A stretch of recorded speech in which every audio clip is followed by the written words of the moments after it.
సుమన్ టీవీలో మీ business promotions కోసం ఈ కింది నెంబర్ను సంప్రదించగలరు. నమస్తే, వెల్కమ్ టు సుమన్ టీవీ. నేను విష్ణు. ప్రస్తుతంతో పాటు certified financial planner Ram Prasad గారు ఉన్నారు. వారితో మాట్లాడదాం. సార్ నమస్తే. సార్ రామ్ ప్రసాద్ గారు. నమస్తే అండి. సార్ రామ్ ప్రసాద్ గారు, ఒక 2 months బ్యాక్ ఒక వీడియో చేస్తాం మనం. అంటే తక్కువ ఇన్కమ్ ఉన్న వాళ్ళు, నెలకు ఒక 15 నుంచి 20,000 రూపాయలు వచ్చేవాళ్ళు ఎటువంటి ఇన్వెస్ట్మెంట్స్ చేయాలి అని నేను ఆ వీడియోలో నేను అడిగినప్పుడు మీరు చెప్పారు 15-20,000 రూపాయలు ఆదాయం వచ్చేవాళ్ళు ఎటువంటి ఇన్వెస్ట్మెంట్స్ చేయాల్సిన అవసరం లేదు, అనవసరంగా వేరే ఇన్వెస్ట్మెంట్స్ జోలికి వెళితే వాళ్ళకి రెగ్యులర్గా ఉండే కమిట్మెంట్స్ని డిస్టర్బ్ చేసుకోవాల్సిన అవసరం ఉంటుంది, వాటిని సాక్రిఫైస్ చేసుకోవాల్సిన అవసరం ఉంటుందని కూడా మీరు చాలా క్రిస్టల్ క్లియర్గా చెప్పారు. అంటే ఒక 20,000 వచ్చేవాళ్ళు దయచేసి ఎటువంటి ఇన్వెస్ట్మెంట్స్ జోలికి వెళ్ళకండి, హ్యాపీగా మీ పని మీరు చేసుకుంటాను కూడా చాలా డీటెయిల్గా చెప్పారు. ఆ వీడియో కూడా చాలా మంచి రీచ్ వెళ్ళింది, చాలా మంచి రెస్పాన్స్ కూడా వచ్చింది, చాలా బాగా రెస్పాండ్ అయ్యారు చాలామంది వాళ్ళ కామెంట్స్ రూపంలో. సరే, 20-25,000 వచ్చేవాళ్ళు తక్కువ ఇన్కమ్ గ్రూప్ కాబట్టి వాళ్ళు ఎటువంటి ఇన్వెస్ట్మెంట్స్ చేయొద్దన్నారు. మరి చాలామంది పేరెంట్స్ చెప్తుంటారు, మా అబ్బాయి సో సాఫ్ట్వేర్ కంపెనీలో పనిచేస్తుంటాడంటే నెలకు 3 లక్షలు వస్తుంది, మా కోడలు సో కంపెనీలో పనిచేస్తుంది నెలకు 2 లక్షలు వస్తుంది, మొత్తంగా ఒక 5 లక్షలు వస్తుంది మా పిల్లలకి అని చెప్తుంటారు కదా. మరి ఇలా హయ్యర్ గ్రూప్ ఇన్కమ్ ఉండే వాళ్ళకి మీరేం చెప్తారు? వాళ్ళు ఎటువంటి ఇన్వెస్ట్మెంట్స్ చేయొచ్చు అంటారు? మీరు అన్నారు కదా, గత వీడియో మనం చేసిన దాంట్లో మనం చెప్పదలుచుకున్న విషయం ఏంటంటే, లోయర్ ఇన్కమ్ ఉన్న వాళ్ళు వీడియోలు చూసి ఏదో రేట్న వస్తుందని చెప్పి ఆశపడి మీరు ఎక్కువగా లైఫ్ స్టైల్ కాంప్రమైజ్ వచ్చే 15,000లో 3,000 5,000 పెట్టమనేది చాలా తప్పని చెప్పాను. దానికి మనం ఏమనంటే పెట్టొద్దు అని చెప్పాము, ఇన్కమ్ పెంచుకొని పెట్టండి అని చెప్పాం. సొల్యూషన్ ఏం చెప్పామంటే, ఇప్పుడు లోయర్ ఇన్కమ్ ఉన్న వ్యక్తికి ఎక్కడ ఇన్వెస్ట్ చేయాలి కాదు, ఎలా ఇన్కమ్ పెంచుకోవాలనేది ప్రధానం అని చెప్పాం. తర్వాత పెట్టుకోమని చెప్పాం, ఇన్వెస్ట్మెంట్ పెట్టొద్దని చెప్పడం కాదు అక్కడ. ఓకే, అది ఇప్పుడు మీరు అడిగిన ప్రశ్న హయ్యర్ ఇన్కమ్ ఉన్నోళ్ళు కదా, లోయర్ ఇన్కమ్ ఉన్న వాళ్ళని మీరు పెట్టొద్దని చెప్పారు. మరి హైయర్ ఇన్కమ్ ఉన్న వాళ్ళకి ఆల్రెడీ ఇన్కమ్ ఉంది కదా, ఎలా పెట్టాలని అడిగారు. ఎస్, ఈ హైయర్ ఇన్కమ్ని 2 కేటగిరీలుగా విభజించుకోవచ్చు సార్. అసలు మేజర్ ప్రాబ్లమ్స్, మేజర్ మిస్టేక్ చేసేది హైయర్ ఇన్కమ్ వాళ్ళే. ఆయనకు స్కోప్ ఉంటుంది మేజర్ ప్రాబ్లం చేయడానికి, మిస్టేక్ చేయడానికి. ఈ హైయర్ ఇన్కమ్లో solid income separate, business income separate. మళ్ళీ బిజినెస్లో ఆర్గనైజ్డ్ బిజినెస్ వేరు, అన్ఆర్గనైజ్డ్ బిజినెస్ వేరు, ప్రొపర్టర్షిప్ బిజినెస్ వేరు. ఇక్కడ ప్రాబ్లం వల్ల major issues will come for the people into the business, that unorganized సెక్టార్లో ఉంటారు, ప్రొపర్టర్షిప్ ఉంటారు, ఆయన పైన ఎవరు ఉండరు ఆయన క్వశ్చన్ చేయడానికి. దే టెన్ టు మేక్ అతిపెద్ద మిస్టేక్ చేస్తారు. చాలామంది నేను కలవటం జరిగింది, అంటే వాళ్ళు వచ్చి నన్ను కలవటం జరిగింది. మనం ఎవరిది డిస్క్లోజ్ చేయడం అదొక పెద్ద ప్రాబ్లం. బట్ స్టిల్ ఓకే, ఎందుకు ప్రాబ్లం వస్తుందంటే, ఇప్పుడు ఇంటర్మీడియట్ కూడా చదవకుండా నెలకి 9 లక్షలు 6 లక్షలు తీసుకోవాలి చాలామంది కలిసాను నేను బిజినెస్లో. అంటే అంత కష్టపడతారు, అంత ఇన్నోటివ్గా చేస్తారు, కష్టపడతారు. కానీ ఎంత బాగా చేస్తారో అంత బాగా కొలాప్స్ కూడా అయిపోయారు వాళ్ళు. ఎస్, ఇప్పుడు అదే higher income 3 lakhs 2 lakhs 4 lakhs sales force, Oracle, what ever వీటిలో ఉన్న వాళ్ళకి, మైక్రోసాఫ్ట్, యాపిల్ వీటిలో ఉన్న వాళ్ళకి ఆ ఇన్కమ్ వచ్చినప్పుడు వాళ్ళు ఇండిసిప్లైన్ అయినా పెద్దగా ప్రాబ్లం రాదు లైఫ్లో. ఎందుకంటే ఇప్పుడు ఒక ఎంప్లాయీ 3 lakhs 2 lakhs డ్రా చేస్తే ఆయన ఈపీఎఫ్లో వెళ్ళిపోద్ది మంత్లో ఒక 40,000. అది సేఫ్టీ కదా. ఈయన ఎంత ఇండిసిప్లైన్డ్ అయినా డిసిప్లైన్డ్గా ఒక ఈపీఎఫ్ ఎంప్లాయీ ప్రొవిడెంట్ ఫండ్ వెళ్ళిపోతుంది, కంపెనీ షేర్స్ ఈ షాప్స్ ఉంటే అవి వెళ్ళిపోతాయి. అండ్ ఇతని శాలరీకి 20 times వాళ్ళకి ఇన్సూరెన్స్ కవర్ ఇస్తారు. ఈయనకి ఇన్సూరెన్స్ లేకపోయినా మేజర్ కంపెనీస్ అన్నీ వాళ్ళు మీ యాన్యువల్ సిటీస్కి సమ్ టైమ్స్ అని ఇస్తారు. ఓకే, మంత్లీ సాలరీకి 25 times అట్లా అని చెప్పి ఏదో ఒక లైఫ్ ఇన్సూరెన్స్ కవర్ ఉంటుంది. బై డిఫాల్ట్ ఫ్యామిలీ మొత్తానికి హెల్త్ ఇన్సూరెన్స్ కవర్ ఉంటుంది. మళ్ళీ కంపెనీ పాలసీ ఇస్తే ఏదున్నా కవర్ అయిపోద్ది. డే 1 నుంచి పేరెంట్స్ కవర్ వచ్చింది అనుకోండి, ఈరోజు జాయిన్ అయ్యాడు, ఫాదర్కి ఈరోజు ఓపెన్ హార్ట్ సర్జరీ కూడా కవర్ అయిపోద్ది. బయట పాలసీ తీసుకుంటే పెద్ద గోళ ఇక్కడ వస్తాయి కదా. కాబట్టి వాళ్ళు చాలా వరకు సేఫ్. ఇన్వెస్ట్మెంట్ చేయకపోయినా దుబారా ఖర్చులు పెట్టినా వాళ్ళకి back end by default organization design చేస్తుంది. బేసిక్ సేఫ్టీ కొరకు మీ మ్యాండేటరీ ఈపీఎఫ్ కట్ అవుతుంది, స్టాక్స్ అసైన్ అవుతాయి, health insurance for the entire family ఉంటుంది, మీకంటూ ఒక లైఫ్ ఇన్సూరెన్స్ కవర్ ఉంటుంది. So that's way they are safe. So indiscipline నడిచిపోద్ది. ఈ ప్రాబ్లం వల్ల ఎవరికి వస్తుందంటే, ఈ హయ్యర్ ఇన్కమ్ సంపాదిస్తున్న బిజినెస్ ద్వారా అంత ఆర్గనైజ్ సెక్టార్ కాదు, అన్ఆర్గనైజ్ సెక్టారు, ఈయన ప్రొపర్టర్షిప్ కంపెనీ, ఈయనే కింగ్, ఈయనే head, they ten to make more mistakes. వీళ్ళకి ఎక్కువ యాక్సెస్ ఉండదు, అందరితో మాట్లాడలేరు, అందరికీ చెప్పలేరు వస్తున్న ఇన్కమ్ని కూడా. అప్పుడు వీళ్ళకి ఏంటంటే బియాండ్ పాయింట్ ధైర్యం పెరిగిపోద్ది. నాకేంటి ఎటు తిరిగి నెలకు 6 లక్షలు మిగులుతాయి అంత పోగా 7 లక్షలు మిగులుతుంది అని చెప్పేసి తప్పులు చేస్తారు. ఇప్పుడు ఫస్ట్ కలిసినప్పుడు ఒక అతనిది monthly income post all expenses 9 lakhs అండి. ఆయన ఎడ్యుకేషన్ క్వాలిఫికేషన్ 10th లేదు, ఓకే 10th క్లాస్ కూడా లేదు. ఒక మంచి బిజినెస్ కాన్సెప్ట్, 2 షాప్స్ బాగా చేస్తారు, అద్భుతం. ఆయన ఒక రెఫరెన్స్ ద్వారా వచ్చారు, మనం ఫైనాన్షియల్ ప్లానింగ్ చేసాము. సో పిల్లలు చిన్న వయసు, ఎక్కువ మంది పిల్లలు ఉన్నారు, ఏదో చెప్పాం. అప్పుడు టర్మ్ ఇన్సూరెన్స్ ఇద్దామని చూస్తే 10th లేదన్న విషయం అప్పుడు తెలిసింది మనకి, పెద్ద రియలైజేషన్. గ్రేట్, సరే సార్ ఇంక మీరు చేయగలిగింది ఏం లేదు, ఎక్సలెంట్ పర్ఫెక్ట్ గ్రో అవుతున్నారు, డిసిప్లిన్గా ఉంటాడు, పద్ధతిగా ఉంటాడు, అంతా ఎక్సలెంట్ సార్, మీకు ప్రాబ్లమే లేదు. అసలు ఇన్వెస్ట్మెంట్స్ ఏం నడుస్తున్నాయంటే నేను ఇన్సూరెన్స్ పాలసీలు కడతా సార్, మంత్లీ ఒక 2 lakhs కడతా అన్నాడు. గ్రేట్ సార్, మంచి పని, మంచి పని. ఒక బిజినెస్ పర్సన్ ఏదో ఒకటి కమిట్మెంట్ పెట్టుకోవడం మంచి పని. గుడ్ సార్, మంచి పని అన్నాను. సార్ అలానే మీరు ఎలాగో ఆల్రెడీ ఇన్సూరెన్స్ పడుతున్నాయి కదా, మ్యూచువల్ ఫండ్స్లో కూడా పెట్టుకోండి, 1 లక్ష 2 లక్షల వరకును, అంటే హైర్ ఇన్కమ్ ఉంది కదా, అంటే అవి సేఫ్ కాదు కదా, వారు వస్తే పడిపోద్ది అది ఇది అన్నారు.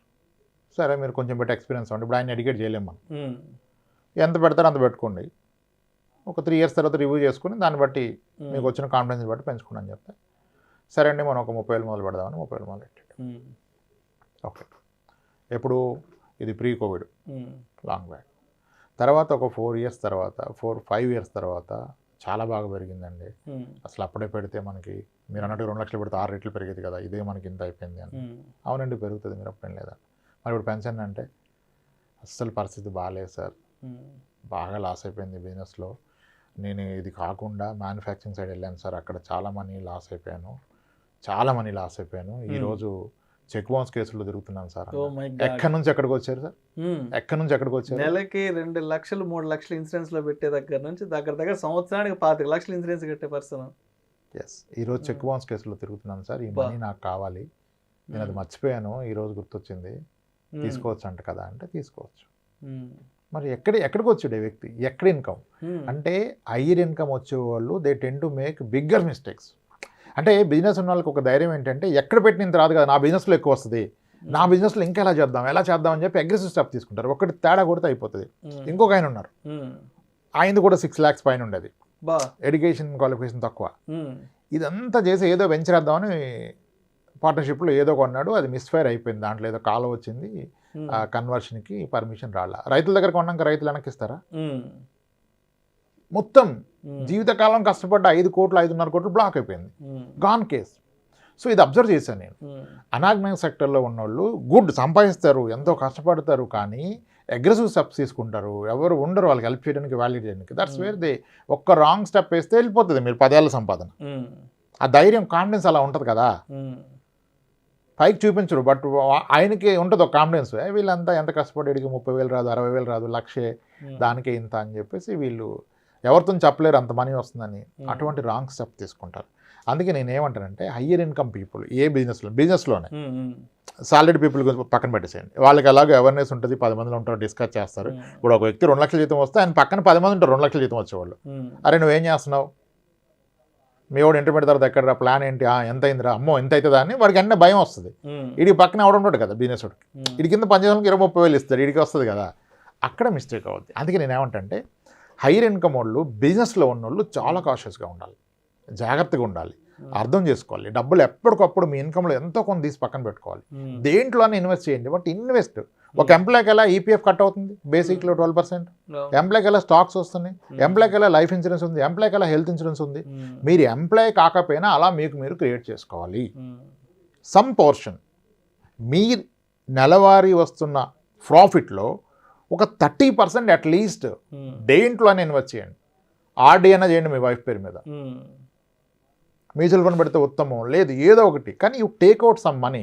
ఇక్కడ అందరు బిలీవ్ చేసేది ఏంటంటే ఎక్కడ పెట్టినా ఎంత వస్తుంది సార్, 10% 15, నా వ్యాపారంలో నాకు 30 వస్తాయి సార్, మంత్లీ 10 కొడతా సార్, ఇయర్లీ డబుల్ అయిపోతుంది సార్ అంటాడు. అది నిజమే, కానీ అది మొత్తం ఒక దగ్గర అయిపోవట్లే.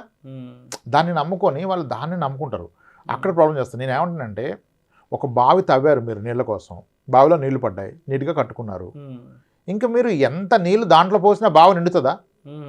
నిండుద్దా బావి? ఎప్పటికీ నిండదు. అదే మీరు బావిలోంచి నీళ్ళు తోడుకోవడం మొదలెడితే బావి ఖాళీ అయిపోద్దా? లేదు. అవదు. సేమ్ ఈజ్ బిజినెస్ ఒక స్టేజ్కి వచ్చాక you should start withdrawing money out of that for నీ ఫ్యామిలీ నీడ్స్కి, నీ భవిష్యత్తుకి. అక్కడే ఉండి రిస్క్ అయిపోతుంది దాంట్లో ఉన్న తేడా కొడితే. ఇప్పుడు అంత బావిలో ఒక మూత పాయిజన్ పోస్తే మొత్తం జీవితం కానీ అదే వ్యాపారం. డైవర్సిఫై. హయ్యర్ ఇన్కమ్లో ప్రాబ్లమ్స్లోకి వెళ్ళేది బిజినెస్ పీపులే, సాలరీడ్ పీపుల్ వెళ్ళరు. వాడు ఎంత ఇండిసిప్లిన్డ్ అయినా ఏమున్నా ఆయనకన్ను కొన్ని ప్రొటెక్షన్స్ ఉంటాయి అండ్ చుట్టూరు పీపుల్ ఉంటాడు to compare. Yes, higher income పీపుల్కి ప్రాబ్లం. హయ్యర్ ఇన్కమ్ ఉన్నోళ్ళు, బిజినెస్లో ఉన్నోళ్ళు ఖచ్చితంగా ఇన్వెస్ట్మెంట్ చేయాలి. వాళ్ళకి వచ్చే ఇన్కమ్లో అట్లీస్ట్ 30% షుడ్ గో సమ్వేర్. ఎక్కడికైనా వెళ్ళి మీ దగ్గర ఉండదు, అసలు మీ పేరు మీద కూడా ఉండదు, మీ పార్ట్నర్ పేరు మీద, మీ పిల్ల పేరు మీద చేసేయండి, ఏదో ఒకటి చేసేయండి. ఏ ప్రోడక్ట్ అయినా పర్లేదు, but you should take out money. Adequate insurance తీసుకోరు, నమ్మరు ఇన్సూరెన్స్ని. క్లెయిమే రాదంట సార్ అని. ముందు తీసుకుంటే కదా వస్తుందో రాదో. ముందు నువ్వు తీసుకోకుండా క్లెయిమే రాదంటే ఎలా? చెప్పోళ్ళు చెప్తారు ఎన్ని క్లెయిమ్స్ అవుతాయి, లక్షల క్లెయిమ్స్ అవుతుంది. ఒక్కొక్క కంపెనీ ఎన్ని వందల కోట్లు ఇన్సూరెన్స్ క్లెయిమ్ చేస్తుంది, హెల్త్ ఇన్సూరెన్స్లు కానీ. రాదంటే ఎలా? నువ్వు తీసుకుంటే కదా వచ్చేది, రాదు. నువ్వు తీసుకుంటే ఎలాగో రాదు. Yes, problem is unorganised sector, alone business చేస్తారు, ఎవరు ఉండరు గైడెన్స్కి, వాళ్ళకి ప్రాబ్లం. దే షుడ్ డిసిప్లిన్డ్గా, రిలీజియస్గా పెట్టాల్సిందే ఇన్వెస్ట్మెంట్. మీ బిజినెస్ గొప్పదని మొత్తం అక్కడ పెట్టదు కదా, దాని నుంచి ఎంతో కొంత తీసి పెట్టుకోండి. లేకపోతే అందరూ ఎంత బాగా లెగుస్తారో అలా పడిపోతారు సార్ ఒక్కసారి. తర్వాత ఇంకెవ్వరూ రారు మీ చుట్టూ. ఎక్కువ బిజినెస్ షార్ట్ టర్మ్లో రైజ్ అయిపోయింది, making more money, confidence level double triple అయింది. ద వే వాళ్ళు మాట్లాడేది, తీసుకునే కాల్స్, నెక్స్ట్ 1 yearలో డబుల్ ఎలా చేయాలంటాడు ఇన్కమ్ని. డబుల్ చేయడానికి ఇంకొకటి ఏదో అగ్రెసివ్ స్టెప్. అసలు ఆడికి అంత వస్తుంది కానీ నేను కూడా అది మొదలు పెడతా అంటాడు. ఇందాక నేను చెప్పిన ఒక బిజినెస్లో కూడా ఇన్ షాప్కి మ్యానుఫ్యాక్చరర్ సైడ్ వెళ్ళిపోయి పెడితే లాస్ అయిపోయాడు. Yes, so higher income people has to be more cautious. Lower ఇన్కమ్లో పోగొట్టుకోవడానికి ఏముంటుంది? 20,000 జాబ్ ఉన్నట్టుకు పోతే ఏముంటుంది? 20,000 జాబ్ ఎక్కడైనా వస్తాయి, 10 వస్తాయి.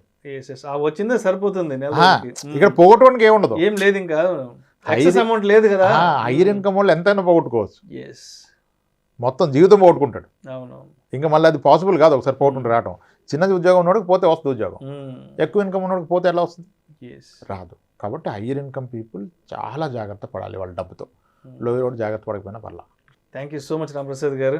థ్యాంక్స్. లోయర్ ఇన్కమ్ గ్రూప్ ఉన్న వాళ్ళు ఏం చెయ్యొచ్చు, ఏం చెయ్యకూడదు, హయ్యర్ ఇన్కమ్ గ్రూప్ ఉండే వాళ్ళు ఏం చెయ్యొచ్చు, ఏం చెయ్యకూడదు ఇన్వెస్ట్మెంట్స్ విషయంలో అనే అంశం గురించి చాలా డీటెయిల్డ్గా, చాలా క్రిస్టల్ క్లియర్గా మీ అనాలిసిస్ తెలియజేశారు. Thank you so much sir. Right అండి విష్ణు గారు.